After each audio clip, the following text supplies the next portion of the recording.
अमरावतीमध्ये नवनीत राणांवर टीका करताना भाषेची मर्यादा संजय राऊत विसरले। नाची, डान्सर आणि बबली असा उल्लेख करताना राऊतांनी आक्षेपार्ह टिप्पणी सुद्धा केली आहे। तर हा महिलांचा अपमान असून राऊतच सध्या काँग्रेसच्या दरबारामध्ये नाचत असल्याचा पलटवार रवी राणांनी केलाय। पाहूया। तुम्हाला बाई कुणावेल, ती पडद्यावरची नटी आहे। तुम्हाला प्रेमानं बोलवेल, पण कोणत्याही मोहाला बळी पडू नका। डोळा मारला की जायचं नाही, हे आपलं काम नाही। अमरावतीच्या भाजपच्या उमेदवार नवनीत राणांवर टीका करताना संजय राऊत चांगलेच घसरले। काँग्रेसचे उमेदवार बळवंत वानखेडेंच्या प्रचारासाठी राऊत अमरावतीत आले आणि सभेतून राणांवर बोलताना टीकेची पातळी विसरले। बाई खुणावेल, डोळा मारेल की जायचं नाही, मोहाला बळी पडू नका असं राऊत म्हणालेत। तुम्हाला बाई खुणावेल, ती पडद्यावरची नटी आहे। तुम्हाला खुणावेल, तुम्हाला प्रेमानं बोलवेल, पण कोणत्याही मोहाला बळी पडू नका। काय घडलंय पुराणामध्ये, विश्वामित्राचं सुद्धा हरण झालं, ऋषी मुनी सुद्धा गेले, पण आपण सगळ्यांनी सावध राहिलं पाहिजे। शेवटच्या क्षणापर्यंत डोळा मारला की जायचं नाही, हे आपलं काम नाही। आता आपला विचार बळवंत वानखेडे हाच आहे। त्यांनी जेवढे कलाकार आहेत देशामधले, राज्यामध्ये सगळ्या कलाकारांचा अपमान तर केलाच आहे, पण अंबानगरीमध्ये येऊन सगळ्या महिलांचा अपमान केलेला आहे। आणि आता जनाब संजय राऊत हे खऱ्या अर्थानं बाळासाहेब ठाकरेचे सगळे विचार, सगळे सिद्धांत हे काँग्रेसच्या दरबारामध्ये पूर्ण नाचत आहे। त्यांचे विचार त्या बाळासाहेबांच्या विचाराला पूर्ण तिथे त्यांनी समर्पित केलेला आहे, पूर्ण विसरलेले आहे। आणि बाळासाहेब जर आज ठाकरे असते, आज हिंदू हृदय सम्राट बाळासाहेब ठाकरे, तर आजच्या क्षणी अशा महिलांवर टीका करणाऱ्या जनाब संजय राऊतची हकालपट्टी केली असती।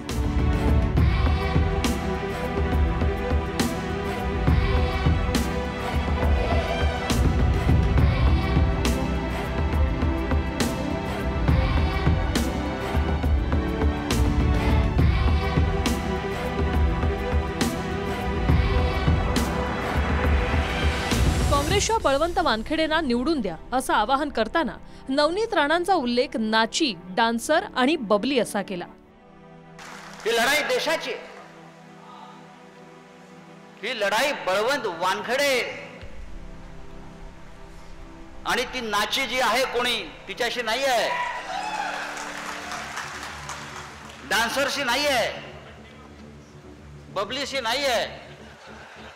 ही लढाई मोदी विरुद्ध महाराष्ट्र आहे, लक्षात घ्या।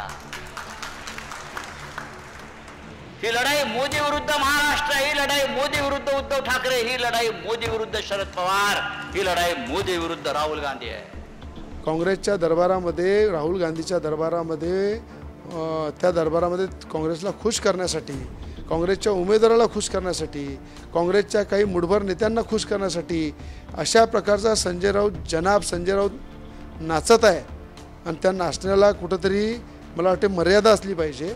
मला आजच एकच आहे की हिंदू हृदय सम्राट बाळासाहेब ठाकरे जर असते तर आज संजय राऊतची हकालपट्टी केली असती। 2 दिवसांपासून राऊत अमरावतीत आहेत।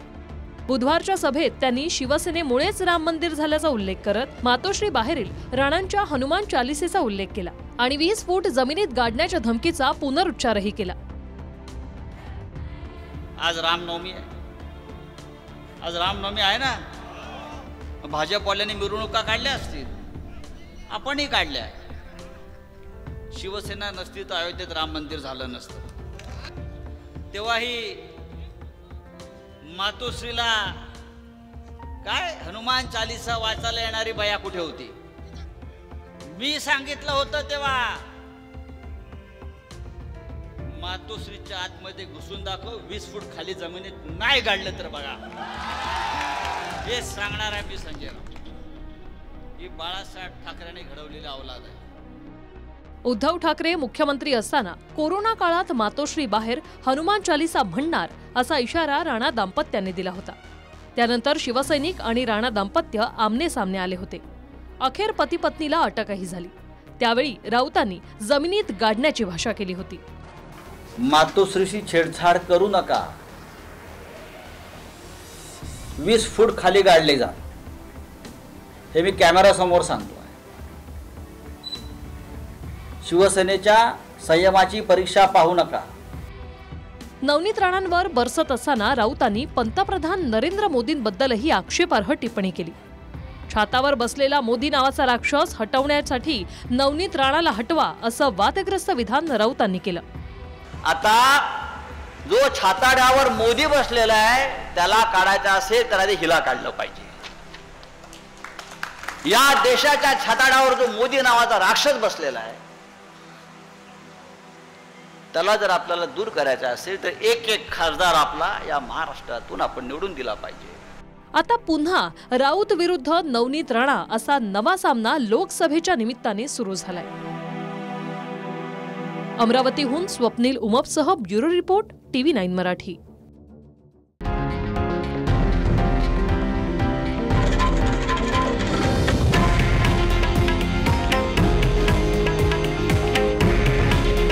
हे आहे देशातील नंबर 1 न्यूज नेटवर्क आणि आपण पाहत आहात TV9 मराठी. काळजी तुमची, हित महाराष्ट्राचं.